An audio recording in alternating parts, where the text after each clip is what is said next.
But no matter what the fuck was going on with me, I couldn't be depressed. America don't give a about a tragedy. We are the The only thing that you can count on is your God and yourself. And only half of that's true. Katt Williams' tragedy is beyond heartbreaking. It started when he was 13 and chose to sleep in a Miami park rather than go home to his parents.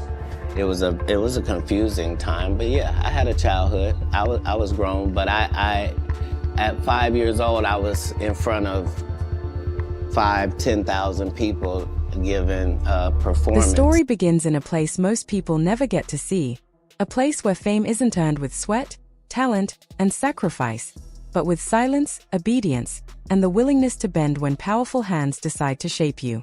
People think Hollywood crowns its stars based on talent alone, but there are moments when the truth slips through the cracks, and once you see the machine behind the curtain, nothing looks innocent anymore. Katt Williams was one of the few who dared to say it out loud. He stepped onto stages and interviews with the kind of honesty that tastes like danger, telling people that these bright, smiling faces weren't always built on hard work. Some were built in rooms the public never enters. Some were chosen long before the audience even knew their names. And if you listen closely, I love to read. I was voracious because they told me when I was young that knowledge was powerful. That knowledge was power, and I had studied powerful people. You can tell which stars rose by force and which ones rose by design. Kevin Hart is always the first name spoken when people talk about overnight success, and it's not because he isn't talented. It's because his rise was too quick, too polished, too protected to feel natural.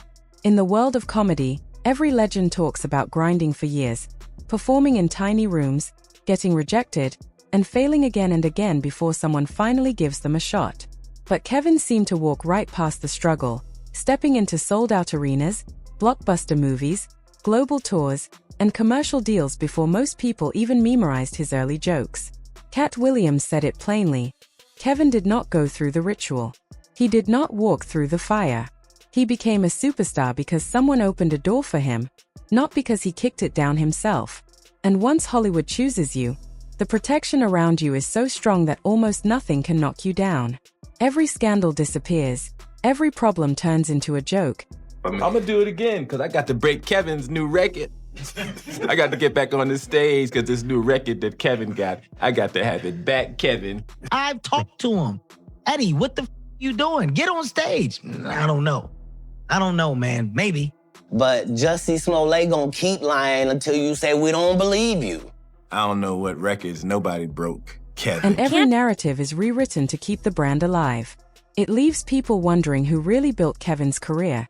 Kevin, or the people who needed him to serve a bigger purpose. Tiffany Haddish was supposed to be the next great underdog story, the girl who rose from nothing to conquer an industry that rarely opens its arms to new faces.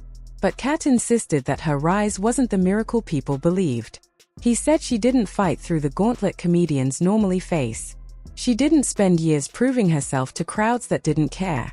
Instead, roles were placed in her lap, opportunities delivered with a speed that didn't match the natural rhythm of success. Hollywood pushed her so aggressively that audiences barely had time to decide whether they liked her or not.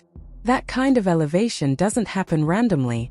It happens when people behind the scenes want someone in front of the camera who fits a certain narrative, someone who will play the part exactly as they are told. And when someone is chosen, really chosen, there are no obstacles. Every studio opens up. Have we heard of a comedian that came to LA and in his first year in LA, he had his own sitcom on network television and had his own movie called Soul Plane that he was leading? What do you think a plant... Every talk show gives a seat. Every magazine prints a cover. That kind of force doesn't come from talent alone. It comes from power. Steve Harvey has always been presented as the man who smiles through storms, who rises from failure again and again, but Katt Williams painted a different picture. He described a man who learned that climbing in Hollywood sometimes means leaving others behind, even stepping on them if necessary. Steve became part of a system that rewards loyalty to the machine more than loyalty to the people you started with. And in the darkest corners of this industry, that kind of loyalty comes at a price. Katt accused Steve of turning his back on others in the comedy world, choosing fame and corporate acceptance over integrity and brotherhood. In Hollywood, being a gatekeeper is not about talent or wisdom. Definitely haven't ran into to put on the dress. I mean, you have to have boundaries. You have to have limits that you refuse to cross. 9-year-old Oscar nominee Kavenshane Wallace. It's about obedience. Those who enforce the rules of the powerful stay on television. Those who challenge those rules vanish quietly. Steve Harvey chose his side, and that choice came with rewards the public sees and compromises they never will. Cedric the Entertainer's story feels lighter on the surface, but the deeper you look, the more troubling it becomes. Katt said Cedric took one of his jokes and presented it to the world as his own, and whether the claim is true or not, the accusation exposes something people rarely acknowledge. In this business, originality isn't always rewarded, but proximity is. If you are close to the right people, the industry will protect you, elevate you, and keep your reputation polished no matter what. Cedric had connections, respect, and a seat at the Hollywood table, while Katt, despite massive talent, stood outside the walls because he refused to play the game. Joke theft isn't just about a punchline.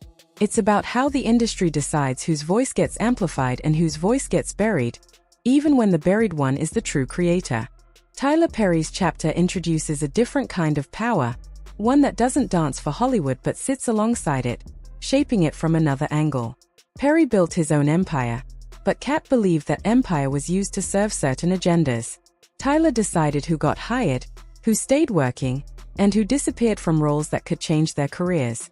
When one person has that much influence in casting, storytelling, and representation, it becomes easy to shape a narrative that benefits the system more than the people. Katt suggested that many actors in Perry's orbit had to play along, adjusting themselves to fit the version of Black Hollywood that Perry supported. And in an industry where opportunities are already rare, turning away from his approval might mean losing a career entirely.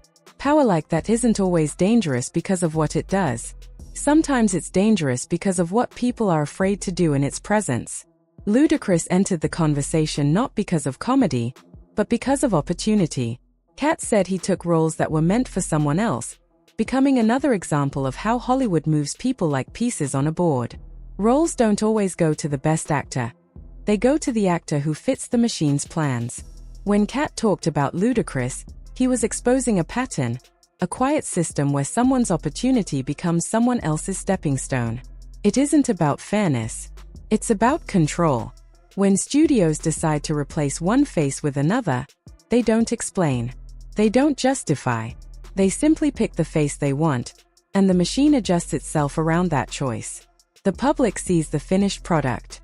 They never see the people who were erased along the way. And then there is the final figure, the one the public doesn't know because he was never meant to be known. His name echoes through whispered conversations and late-night warnings: Marcus Blackwell. He isn't an actor. He isn't a comedian. He doesn't appear on red carpets or magazine covers. He moves behind the scenes, the kind of man whose power comes from secrecy. Katt hinted at men like him, the shadowy fixers who make careers, end careers, and pull together networks of influence so deep that stars rise or fall with a single phone call. Marcus controls press stories, leaks scandals when needed, buries others when told, and aligns actors and comedians with the roles the industry needs them to play. People think fame is earned, but men like Marcus prove that fame is often assigned. When he favors you, your life changes overnight. When he turns on you, your downfall becomes so silent the public barely notices it happened. Katt's warnings weren't about individuals. They were about the machine operated by men like Marcus, unseen, unchallenged, untouched. The truth is that Hollywood doesn't run on dreams. It runs on deals, silence, alliances, and decisions made behind locked doors.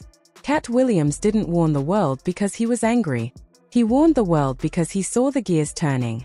He saw how people were elevated, protected, replaced, or erased. And when someone speaks that truth out loud, the system responds by labeling them crazy, difficult, or dangerous. But every time Katt spoke, the mask slipped a little more. And once you see the wrong things, you can't unsee them. If you've listened to this story and felt the weight of it, then it's your turn to speak.